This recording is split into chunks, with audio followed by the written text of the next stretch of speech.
call the meeting for Thursday, August 27th for the Norton School Committee to order.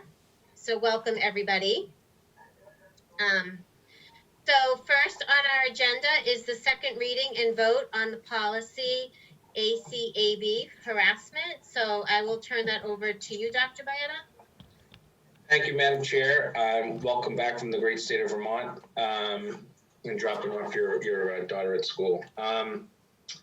So there are no changes from the first reading, and as you know, it's a boilerplate changes coming through the changes from USDOE and OCR. So we are recommending that we put this into our policy handbook, which is, as you know, is new and updated, and this will further update that policy with the language as recommended. Great. So, and this requires a vote, is that correct? That is correct. Motion so is there any questions or comments? Seeing none, we can vote. So is there a motion to approve the policy ACAB for harassment? Motion to approve is written. Thanks. Is there a second? All in favor? So let's see. Sherry? Yes. Dinesh? Yes. Dan? Yes. And Kathleen? Yes. And Carolyn is yes. Thanks, that motion everyone. Thank you to all. That motion for the record was Dinesh Savas, seconded by Sherry Cohen, 5-0 vote. Great. We'll move to the second item, second reading and vote on policy EBCFA, face coverings. Dr. Baeta? Yeah, so we're moving on this, as we know from the last time, to eliminate the word face coverings and to move directly to face masks. I was recommending that last time, and we made those changes throughout. And part of this is just to make sure that we're not getting into debates about people making up their own face masks or face coverings that, you know, next thing you know, we got the other day I was in the store, somebody's wearing a handkerchief and all of that. These are students are going to be in the building and staff for a 7-hour day. We're recommending people bring their own masks, but we also have masks available in every classroom and in the buildings. So thank you. Is there any questions or comments on this new policy? Seeing none, we can vote. So is there a motion to approve the policy EBCFA face coverings as presented? So moved. Second? Second. Thanks. All in favor? Kathleen? Yes. Carolyn is yes. Dan? Yes.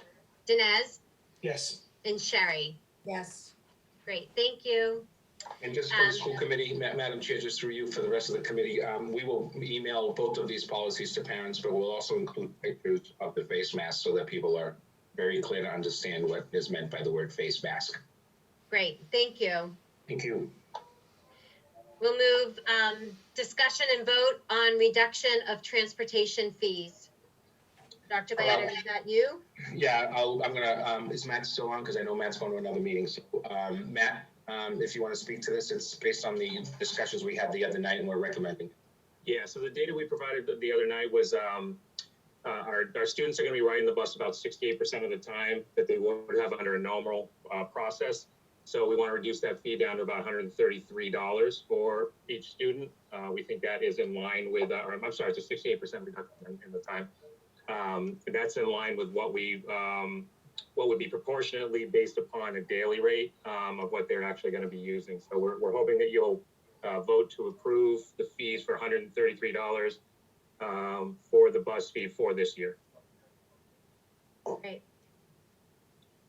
So I know we had discussed this a little bit the other night. Is there any additional comments or questions? And I think I'm very sorry. I'm supposed to be asking for comments and questions also from attendees. Is that correct? Carolyn, before we go there, Carolyn, I do want to just get some clarity. Sure. So are we're fine with that number as a full year number? If there's a change, it is what it is, right? Like we the only reason we would change it from this number is if we went to remote. and then we're not transporting, then we would reduce it even further. But I wouldn't come back. I don't think we would come back and ask for you to increase that number. That doesn't seem right. Okay, thank you. So even if we, like, let's just say things kind of go back to normal, whatever, and we end up going to school more days and the buses are being used more, it is what it is. The 133 is the bus fee per rider. And we have the money to cover the actual bus bill. Yes. So Yes. yeah, we did. Yeah. Okay. Our transportation recommendation, our recommendation going forward with the article at town meeting has funding for transportation, number one, and then number two, if let's say in fact we needed more buses, I don't know how that would happen, then that would really be the only time we would go back. So we've tried to, as you know, we collect, I don't know what the number Matt is anymore, but 150, 175, somewhere in that ballpark. 175. Yeah. Right, so 175. we're not making as much of a difference by collecting this amount, but we also have some concerns. You'll see in the next vote after this one about parking as well. So what is the actual, what is our actual bus fee? Because I know we always collect the 175, but our bus bill is always over $1 million. So what is our bus bill going to be this year? Well, it's going to vary depending upon what we actually use for services. So it depends on athletics and trips and stuff like that. We do anticipate a cleaning fee coming through, and we're seeing that with both of our bus companies, Vanpool and with Bloom. And then we're working the numbers to see what the capacities are in each of the buses, but we may have to reinstate the fourth tier for this year just to have safe capacities on the buses.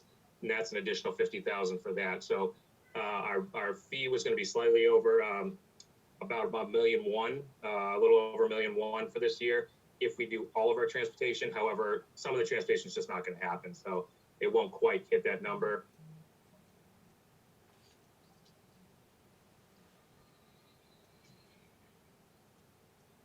Thanks, Matt. Oh, go ahead. just as an example, X number of dollars, games, 18 game season, at minimum of those 9 are away. That's transporting. Some of that's not going to happen at all. So that will be able to, quote, take our budget, operational budget, and just literally move it into the fee line items to offset, as one example. Field trips, those types of things that come from, a lot of them actually are paid through our wonderful parent groups, but those that aren't, that we pick up the prices and all of that. Offsetting of students' costs, as you know, with the reduction in athletics, which you'll be hearing about tonight as a last minute addition to the agenda because of information that's literally just came in. So we feel pretty comfortable with it, but we've also informed the town in our meeting this week that with Mike and James that, you know, this is kind of like a number that we're projecting at the best that we can. So this won't negatively affect like our budget for next year if we're going over or if we're going under. I mean, No, usually we base it on the next year. Yeah, so when you vote your budget, you're voting your budget, and we work into our budget things like fees in order to balance it. And then, so we might say it's 175 in fees for transportation, and we collect 174 or 179 or 180 or 165. It all depends. And then we always have to offset it within the operational budget if there's a shortage. We typically use our fees first as a way to show that the collected money is being used for what it's supposed to be used for, so that people don't think we're using the money somewhere else, which, by the way, we can't.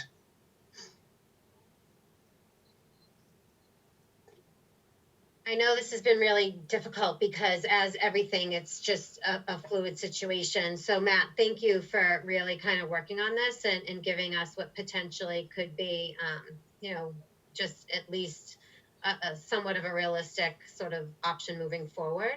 So is there any additional questions or comments? And I will ask our attendees, are there any questions or comments from anyone who's attending the meeting? I'm not seeing any. Jen, are you? No, there are no questions at this time. Great. So we can take a vote on the reduction of transportation fees. Is there a motion to approve the reduction of transportation fees? So moved. Second? Second, Great, thanks. Dan, Yes. Dinesh, Yes. Kathleen, yes. Sherry, Yes. and Carolyn, I'm a yes. Thanks, everyone. Thank you.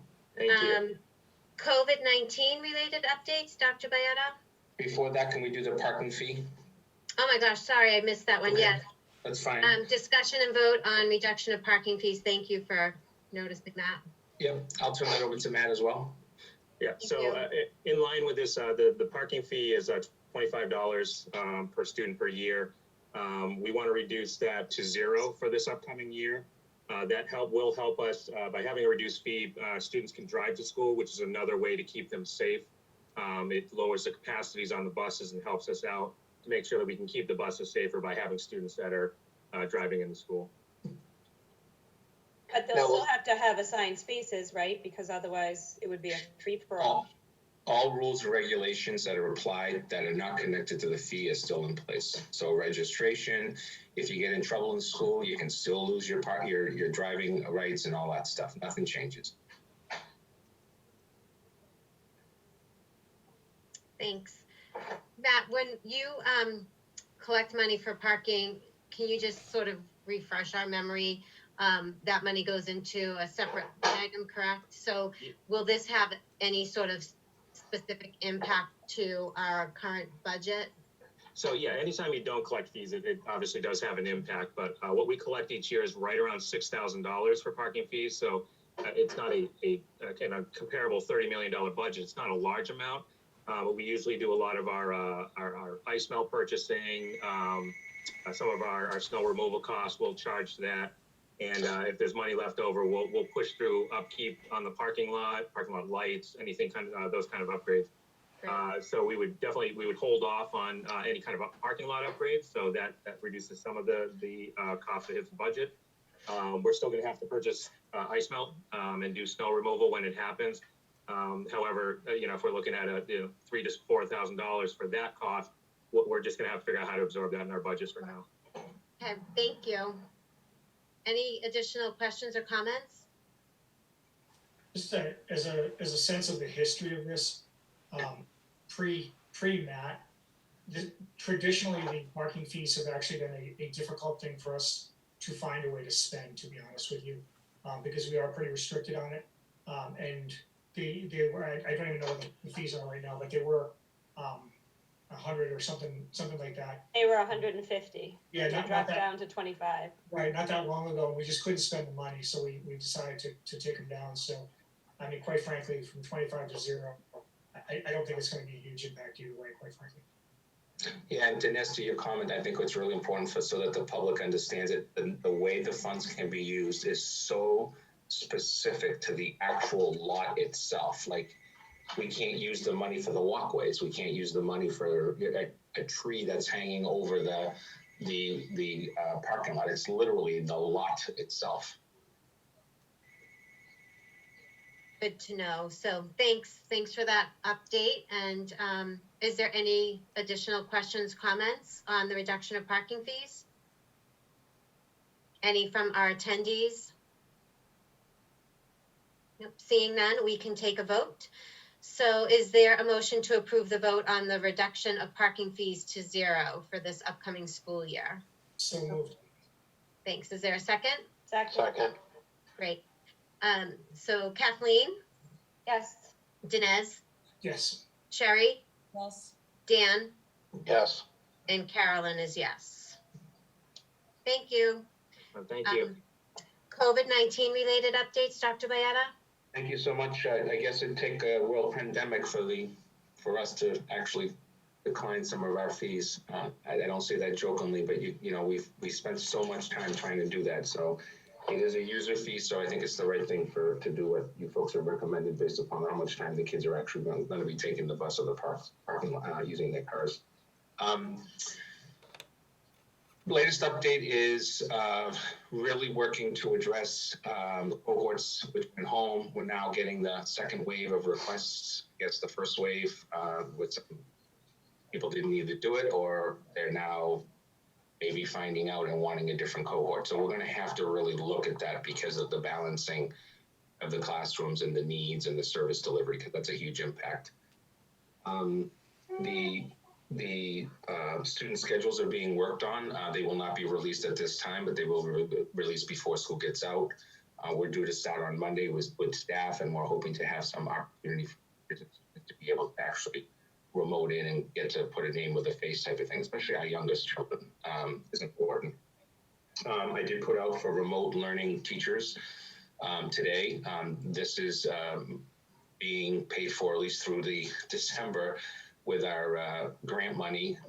We've also informed the town in our meeting we had this week, and by the town, I mean Mike Eunice and James Wellwell, the town accountant, about our recommendations, and we'll be coming back with some changes with that after talking to them based on the articles that we filed.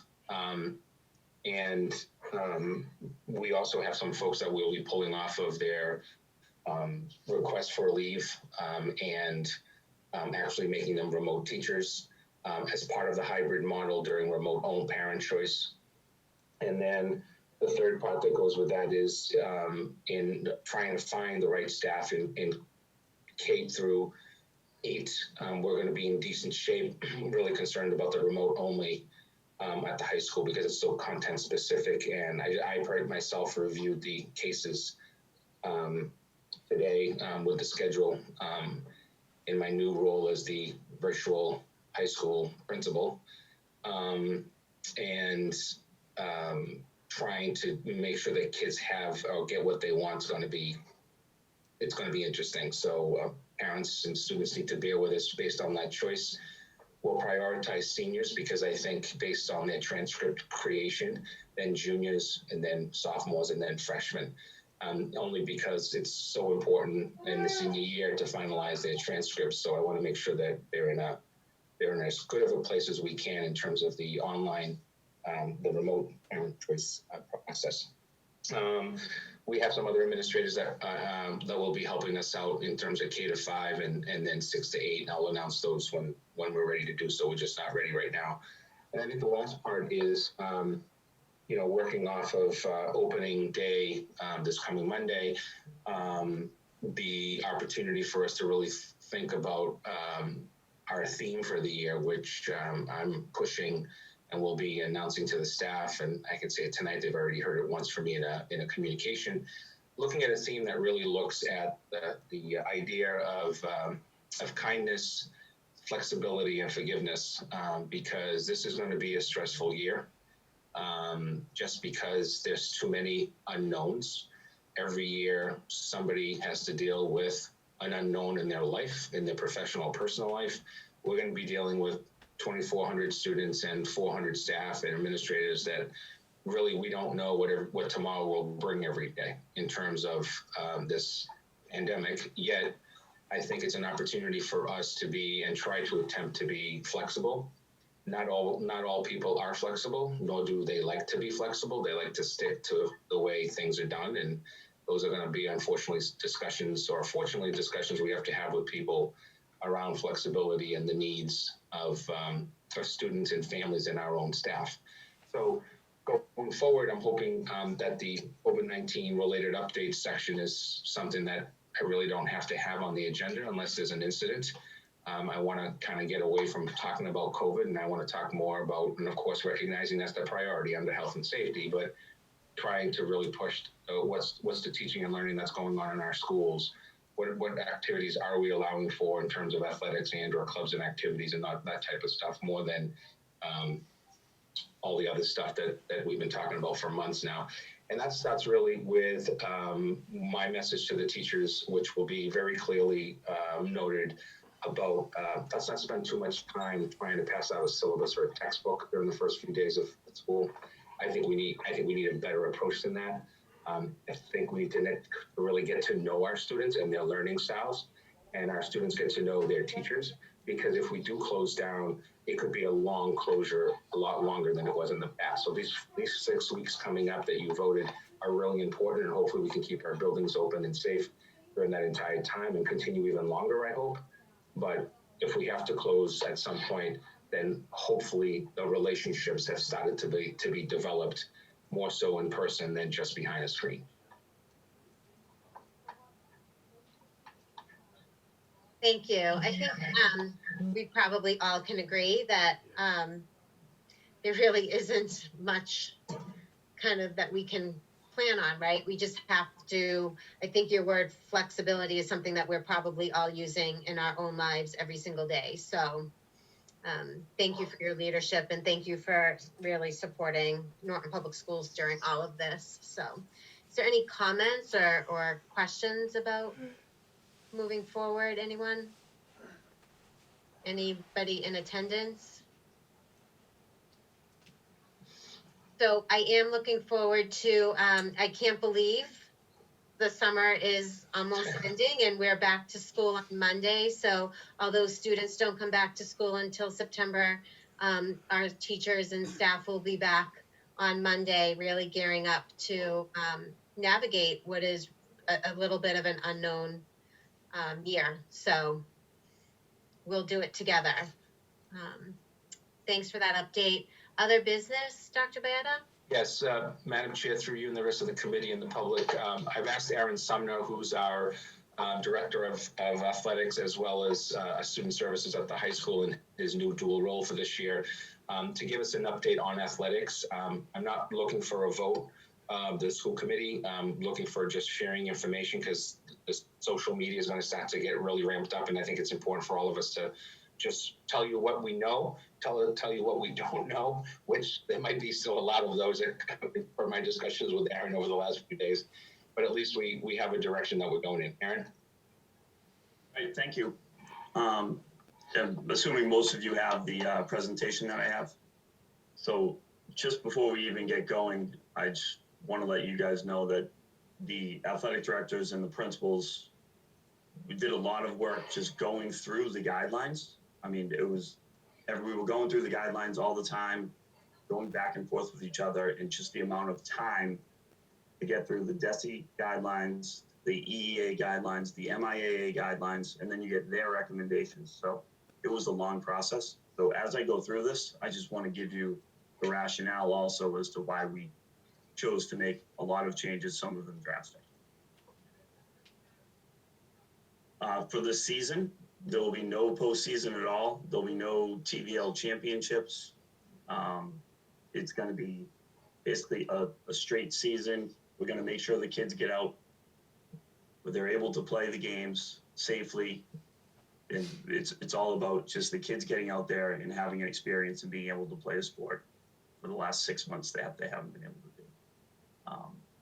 So the sports, when they're going to start, the earliest they can start is September 18th. That is the MIAA recommendation. The TVL has voted to start a week after that, actually on September 26th. And that was we were getting some feedback from superintendents and principals that were just saying, having sports the week we start school, when we don't really know what that's going to look like, seems like a daunting task and something that we should probably push off a week. Golf is going to start on the 18th, and that is really because they're borderline getting that season in anyway, starting on the 18th, because they're going to run out of daylight. And it's hard to get golf courses on the weekend. You can't say, hey, we're going to play on Saturday at 2. That's when they're making money. So the sports that we're going to run, so this is a little bit of a change. For the fall, we're only going to have cross country, soccer, golf, and golf.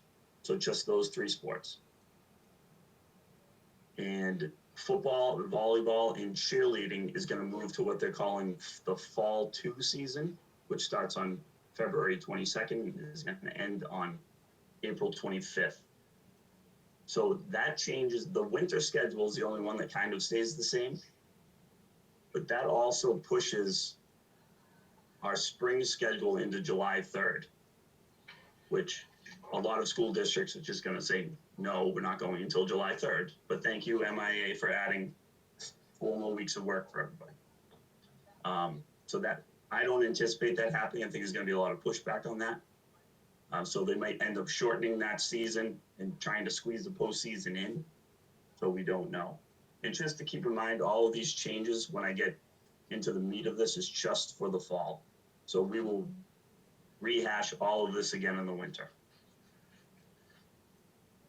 The risk levels, I'm sure you've all heard about the risk levels. So if you're a lower risk sport, you can do things with limited modifications. If you're a moderate risk sport like soccer right now and volleyball, which is, I'm going to give you a little more information about volleyball in a second, but soccer is going to have a lot of modifications. Some of them have been leaking out on Twitter today. I'm not going to say what they are because I don't know if they're accurate until I get the actual MIA modifications. Then we'll go from there. If they use the youth modifications, they're really out there. It's a different sport. It changes the way that sport's played completely. If they can back off of that a little bit, it's about the contact is the issue. In the soccer, there's more contact than you think there is. So, and then the high risk sports, cheer and football.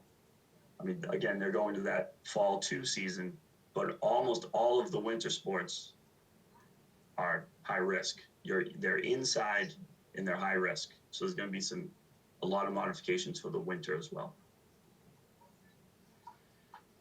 All right, here's the one tricky one. So as a group, we said, how do we do this the best way for all the schools?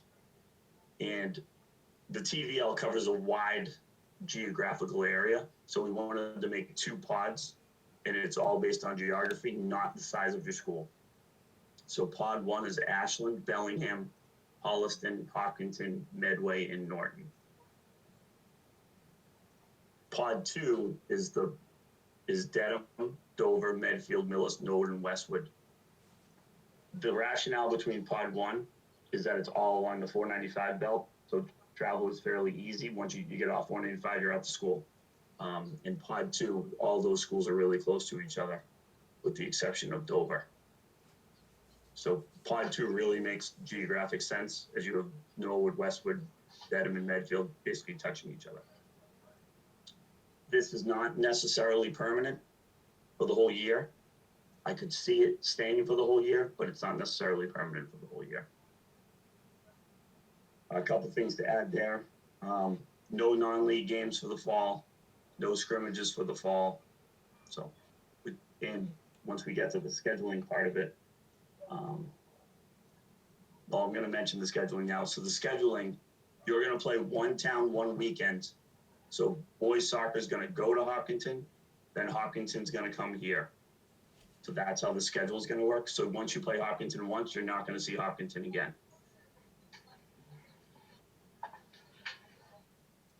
For practices, the first 2 weeks of practice, you'll be just like a regular season. You're going to be able to practice every day. Once the season starts, we all agreed as a school, as the best thing for our schools would be to limit practice to 3 times a week. Some teams may even only do 2 times a week. I talked to a coach today that even mentioned maybe I'll have practice with cohort 1 one day, cohort 2 another day, and then on Friday I'll have the whole team practice. It's kind of an interesting, I didn't even think of doing it that way, but if they wanted to, they could. All right, one big thing here is the state guidelines limiting people on a playing field for practice. So what's going to happen is you can only have 25 people on a playing surface at the same time. But you can divide a field in half. So if the girls' soccer team, they always practice on one field. So the JV team would be on the left side of the field. The varsity team would be on the right side of the field. They can't mingle at the end. They can't come together, and they really shouldn't be scrimmaging. Well, they can't scrimmage each other. Well, they're not supposed to. So they would have to scrimmage amongst the varsity and then scrimmage amongst JV.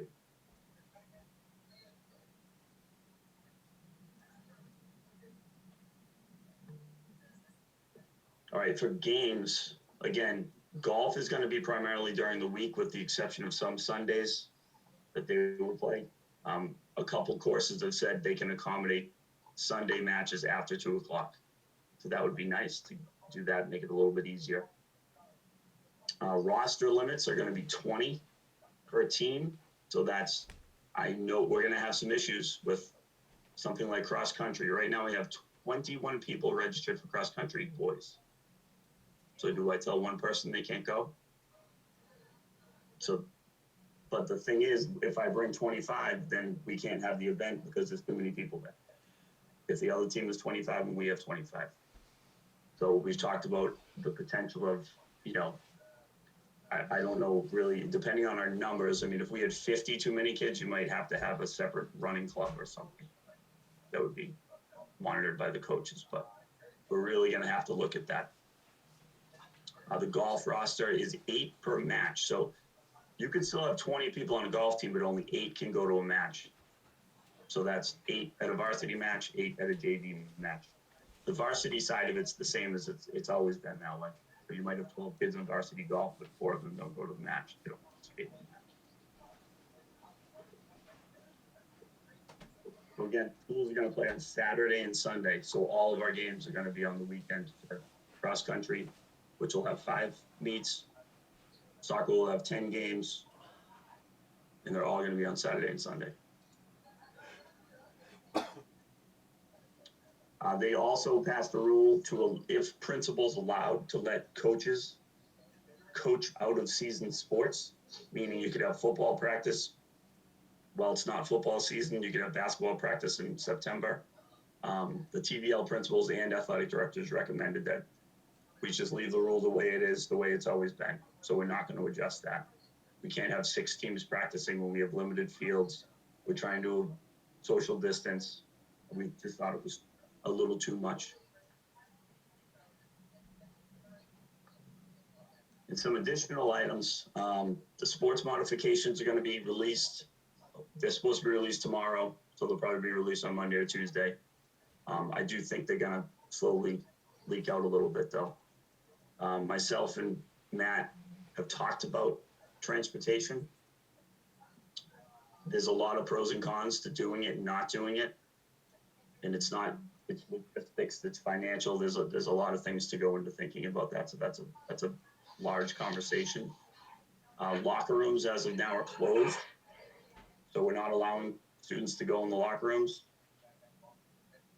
We have to really look at bathroom facilities. You know, are we gonna get porta johns outside? Are we gonna open up the bathrooms in the building that you can block off?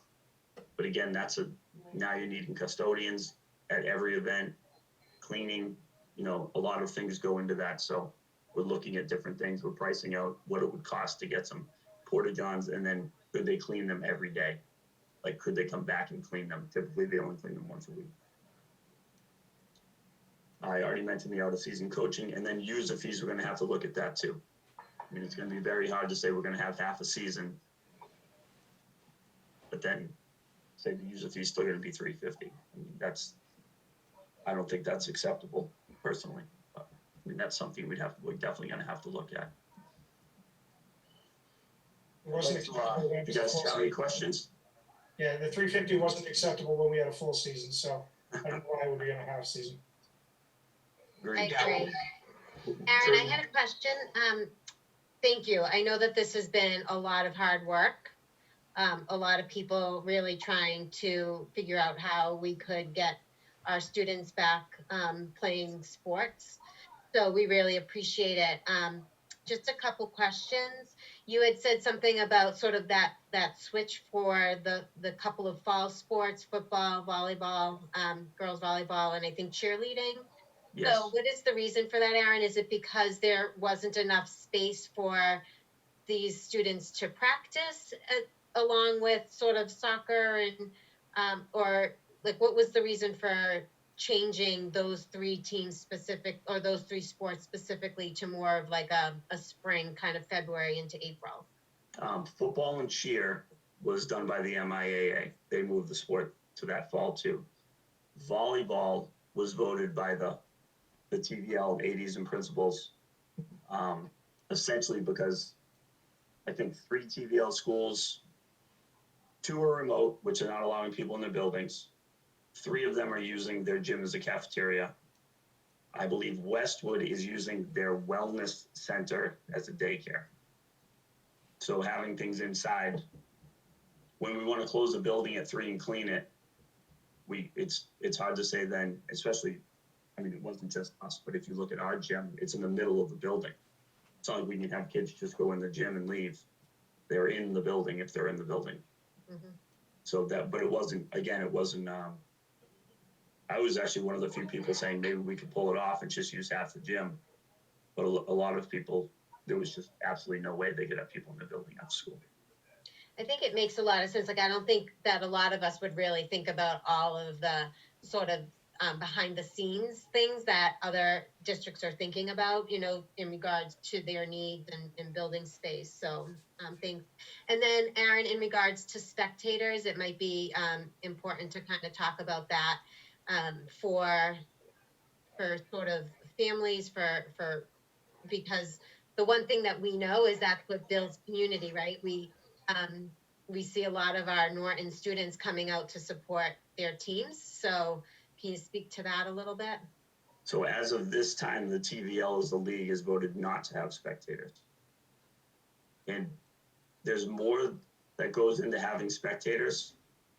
One, there's limitations on how many. So the state law right now, well, the guideline right now says 1 spectator per player. So I know some people that are going to lacrosse tournaments, you go in, your athlete gets a bracelet and that parent gets a bracelet, and then they go in together.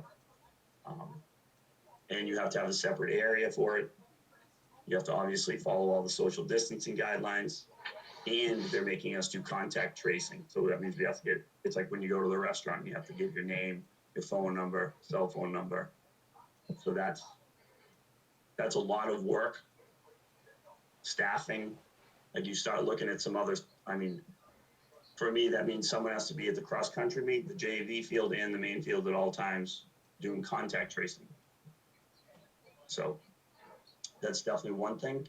So just to be clear, Aaron, parents yes. aren't to be allowed. Parents are considered spectators and won't be allowed.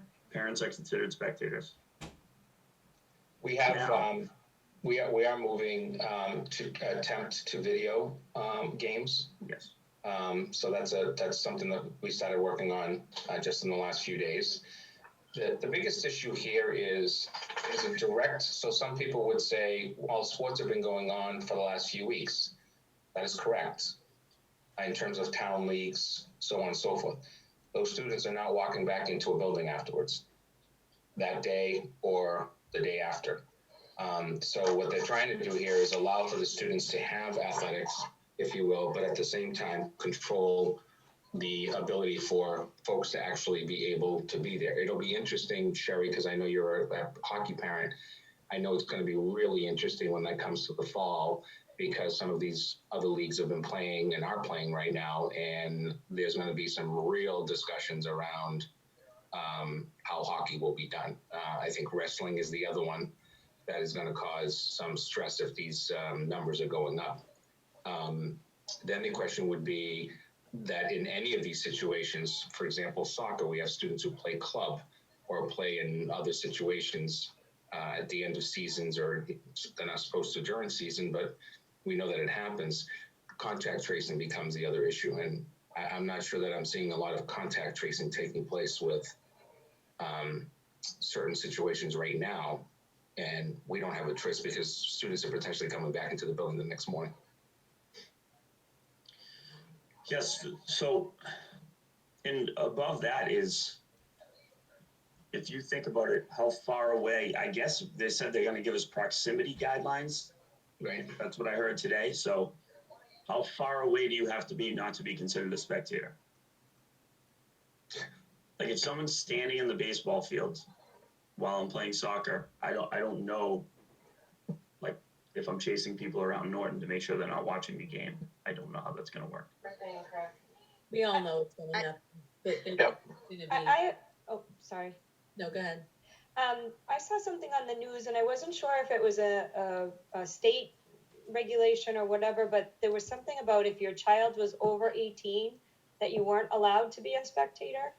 They just recently changed it to over 21. Because if it was over 18, then they would have eliminated spectators at every high school sporting event. Right, because, I mean, if you have a senior, chances are your kid is 18, so. Yeah. I understand they were trying to do it to limit the college spectators, but, I mean, 18 seems a weird cutoff. So I did have a couple questions too. When we look at, this fall 2 season, how does that fit into the other sports? Like, are some students going to be forced to make a choice of what they're going to have to play? Like if they're a football player, would they choose to then, play basketball, or is it going to be that much of an overlap? Yeah, there's no overlap at all. Okay. So you can actually play 4 sports potentially. Okay. So my other question, and I know when I was reading this, being that some of these sports are on the weekends, is there a way that, because it's the weekends, parents could provide the transportation as opposed to a bus? Is that something we could look at, or is that something MIAA always typically shuts down, if I believe? Yeah, so a lot of schools are doing only that. So that's what we have to figure that out too. Like, do we want it to be self-transportation? Do we want it to be busing? Do we want it to be a mix of both? Okay. So if you think about it from a busing standpoint, so we used to send the girls soccer team, JV and varsity together on one bus. We can't do that. They both have to be on a separate bus. That's another reason for the roster limits. If you get on a bus, we can only have 20 players and 2 coaches on the bus. Correct, Matt? 22? Our maximum on a bus will be 23, but we do want to leave a little bit of room on every bus in case something happens, like somebody actually does start to show some symptoms. While they're away, we have to actually be able to segregate them 6 feet away from everybody on the bus. So, if they're off at a game and we're required to transport them back, we have to have the ability to safely transport those people back. So Aaron, another question I have, so cheerleading and football have moved to fall too. What happens if we get through the fall and things are steady? We get to winter sports. What if they, basketball, hockey, wrestling, they're all too much contact?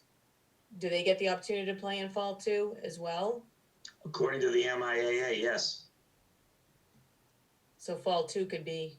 That season, you can push anything into that season. So let's remember that this fall 2 idea. Let's just say that there aren't very happy superintendents about this idea. And I appreciate our TVL superintendents and specifically principals and ADs getting together and really looking at this. Fall 2 requires that everything goes into July. What do I do with students who have graduated and no longer under my tenure? How long does that go? And usually it's a round in the tournament or something like that. What do we do with staffing? Coaches who maybe don't want to coach until that time of the year, because maybe we got out June 4th. Look, if we really look at it, we could get out as early as that, depending on the schedule changes and how close we really are at some point this year. So this is a good attempt. As many of you know, I have a history with the MIAA of not necessarily being their biggest supporter. I understand the attempt here. I do, and kudos to them to try to make sure that kids get the benefit of athletics. But it is requiring some potential significant cost that nobody has.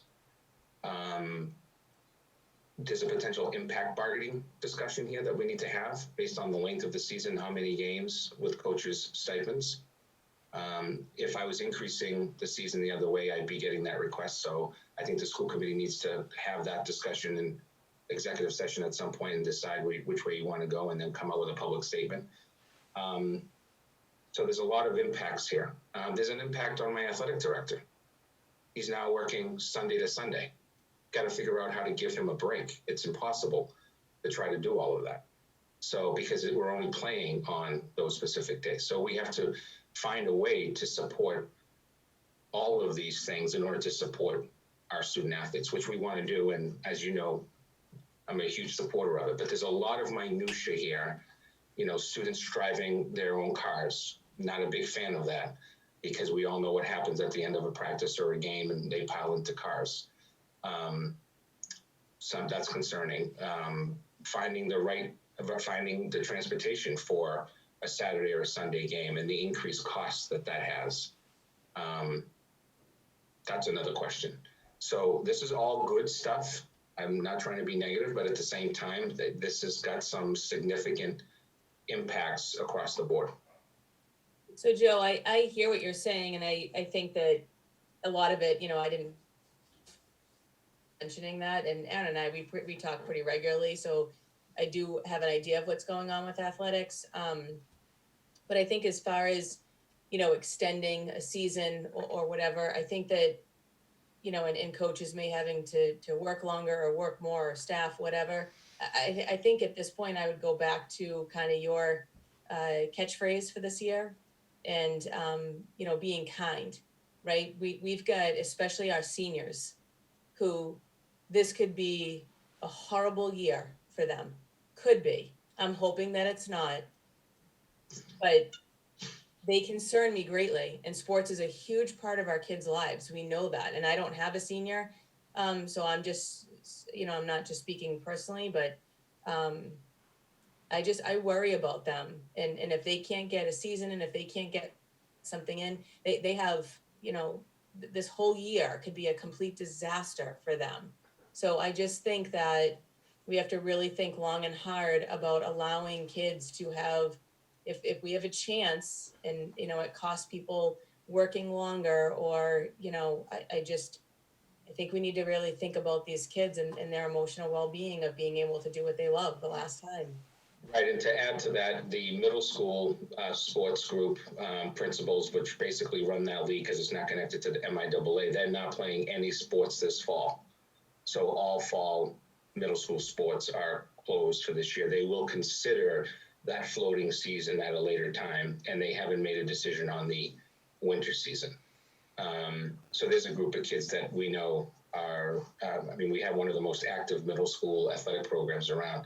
Added to that we haven't discussed tonight is the next step on student activities, i.e. clubs and all of that. You'll be getting thoughts on that. We will probably be not having a lot of that, if any of that, happening during the first 2 to 6 weeks of school anyways, just simply because of everything to do with when does it happen, how often does it happen remotely only, what does that look like, which clubs will run and activities that can be done remotely versus which ones can't at all.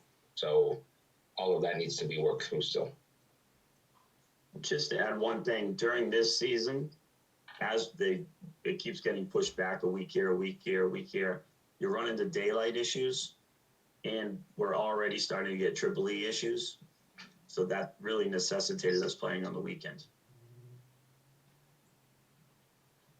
I couldn't finish a JV soccer game in the pit field that gets dark a half hour before the sun goes down because it's surrounded by trees. I think we're probably all in agreement that we have to do what we can to get our students to play sports. So Aaron, thank you. I know this has been sort of a 24-hour-a-day job for you, and we really appreciate your effort and really your advocacy for the students of Norton. So it's been a lot of hard work. I just have one last question. What is sort of the rules about students wearing or athletes, wearing masks, or coaches? Is there a rule in any of these sports that anybody has to do that? So all of those rules are the ones that are coming out from the MIAA. Okay, those are the ones that will be coming. And I think it's September 1st. Is that correct? Is that potentially the date? Yeah, it was supposed to be tomorrow, but I think it's going to be the 1st. Okay. But I'm almost 100% positive all the coaches are going to have to wear masks. Okay. So is there any other questions or comments? Aaron, thanks for the update. Is there anybody attending the meeting that has any questions or comments? Seeing none, so thanks, Aaron. Thank Dr. Bayetta, any additional items? Oh, just your vote to go into executive session and not returning to the open session. Hi, Joe, if I could just give a quick update on the meals program. Oh, yes. Thanks. So we got some good news this week. On Monday, we found out that the USDA is extending the child feeding program through September 30th or the first day of school, whichever comes first. So that's great. We're going to be able to feed kids right up until we start back into school and hit the National School Lunch Program, which is our normal program we run during the school year. Additionally, we found out today, just from FEMA, that they're extending the adult feeding portion as well through September 24th. So we're also going to be able to continue feeding adults that are struggling within our community, which that number has really not come down all that much over the past month. It's been pretty flat right around, actually our average is up slightly versus the previous month. So we're going to continue with the program. I'm going to be on the select board meeting at some point here, give them an update as well. We may need to have some discussions because once we get back into school, we're going to have to change the program timing of when we can have folks coming on site, the location of where we do it, and the cost structure will change slightly as well. So if we, while FEMA is reimbursing it, it will cost us a little more money. If FEMA is not going to reimburse, which I'm really not feeling strong that they're going to give another month extension, we're going to have to work with the town to figure out if they want to continue to do this or if there's other options that we can bring into play. Now, on the remote days, are we continuing to feed children as well? Yes, so on the remote days, we are, since it's a day with no transportation of students, we're going to utilize the school buses and we will drive to fixed drop-off points. Basically, they'll be the closest bus stop to your house. We're going to work on having an ordering system. I would like to see a weekly ordering system where families place their order on a Friday and then we're able to deliver meals on that Monday and then take care of meals also during the week. And anyone who's on a remote plan, we could deliver all of their meals on that Monday as well. So they could pick up a box with, you know, a whole week's worth of food and be able to put that in their house and have it in their refrigerator. All developing, but we really are trying to make sure that we're getting food out to people. Matt, thank you. It has been really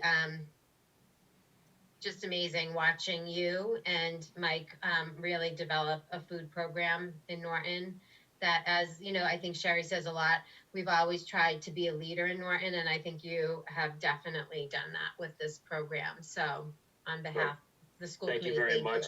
Really, all the thanks goes to our food service team. They are doing an awesome job, Yes, and they're making it exactly. a lot of fun for people. They're really, you know, you take something that's really kind of a struggling thing. It's an emergency situation, and to make it so light and enjoyable and have a theme every single day has just been fantastic. I agree. So I was thinking, Madam Chair, if that was all right with you, I think it'd be a great opportunity for you to put some names with faces with the food services, with Chartwell's and their folks, and maybe invite them to an upcoming meeting. So you folks could just really get to see the names with the faces of the people that have been doing that since March 16th. yes, that would be great. Thank Okay. you. I think actually we should try to plan something where we can actually provide them food. I think that's a great idea. At least an appreciation something. Right, we wait on them socially distant out in the parking lot or something, and we bring them something to eat. I mean, it's the least we can do that we have fed this community for 6 months. Inez is really good at that. One only last thing, Madam Chair, through you to the rest of the committee. Not something that I typically do, but just a shout out to the Eunice family, who unfortunately Mike lost his sister abruptly in the last few days. So my respects to the Eunice family and their unfortunate loss of their sister. Thank you for letting us know that as well, and we do send our very best wishes. So, any further items, discussion? Seeing none, I would like a motion to end the school committee meeting, to go into executive session and not returning to our regular school committee session. For the purposes of preparation. For the purposes of of impact preparation. For, say that one more Impact time. bargaining, for impact bargaining. For impact bargaining, thank you. So moved. Thanks, Kathleen. Is there a second? Jan? All in favor, Sherry, Yes. Dinesh, Yes. Dan, Yes. Kathleen, Yes. and Carolyn, yes. All right, see you guys in a few minutes. Thanks, Good night, everyone. everybody. Thank you.